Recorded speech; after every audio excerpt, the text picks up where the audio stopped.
Hey guys, it's Pastor Emily. It's been on my heart for a couple of days to share this with you, and so I want to do that now while I'm feeling geared up to start proclaiming more and more the truth of Jesus. And so this is going to be not for children. Um, so I'm just going to title this very small testimony from meth to the feet of Jesus. So it started as curiosity. What did it taste like? What do you feel like when you're on it? Would this draw me closer to my spouse because they loved it? The first hit from the pipe tasted of battery acid, but I felt nothing. So naturally, I hit it twice more. Still nothing.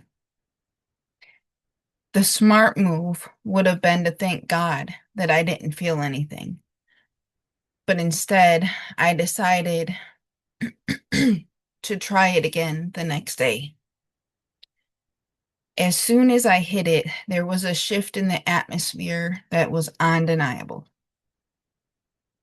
But the intense euphoric feeling inside from the meth, from the ice, was enough to make me ignore it. I can only describe it as a numbing to the emotional pain, a calming to the mental torment, and an energy I had never experienced as a physical energy. I felt supernatural, untouchable. I felt a clarity of my mind that seemed to lift that constant fog that I was living in. For the next 3 years, ice became my best friend.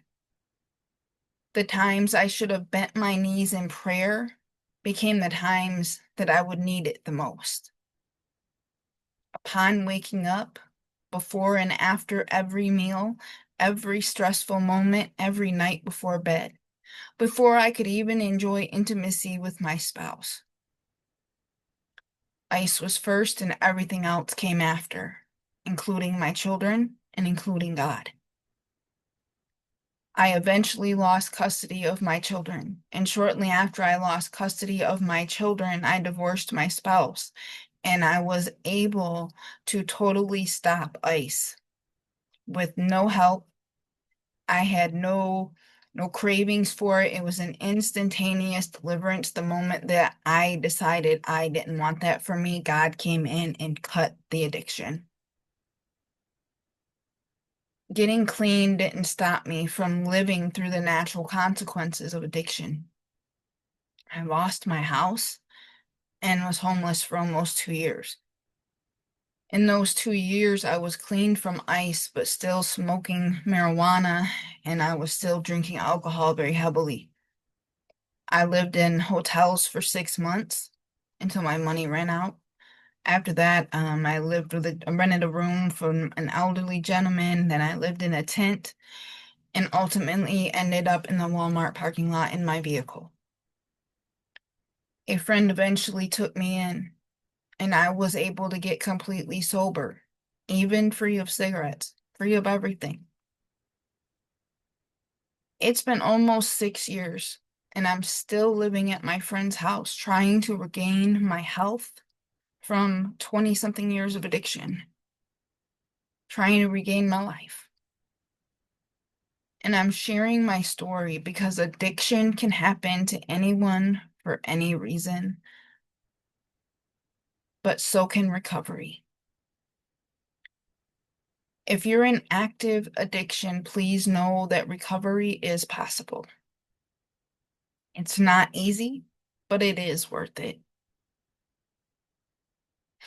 And above all, you are worth it. Not every person that decides that they want to try and want to get free is going to experience an instantaneous deliverance of something hard like I did. But I promise you, if you put in the work, and you don't give up, you will find healing. You will find deliverance. You will find recovery, because we do recover. I have a friend who is a recovered addict who is also now a recovery coach, and I can put you in touch with him. If you would like to address the spiritual component to recovery, which if you are a Christian, or if you are considering if you know if God is real, any part of you knows that there's a spiritual component to your recovery, and I promise you there is in every single person, atheist, Christian, Buddhist, I don't care. There is a spiritual aspect to recovery. He also does deliverance ministry, so he's well able to address both. And when you're ready to be free, you can be free. You just have to want it, and you have to be willing to put in the work to accomplish it.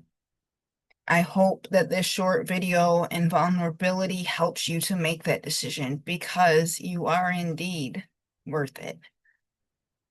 Have a beautiful night.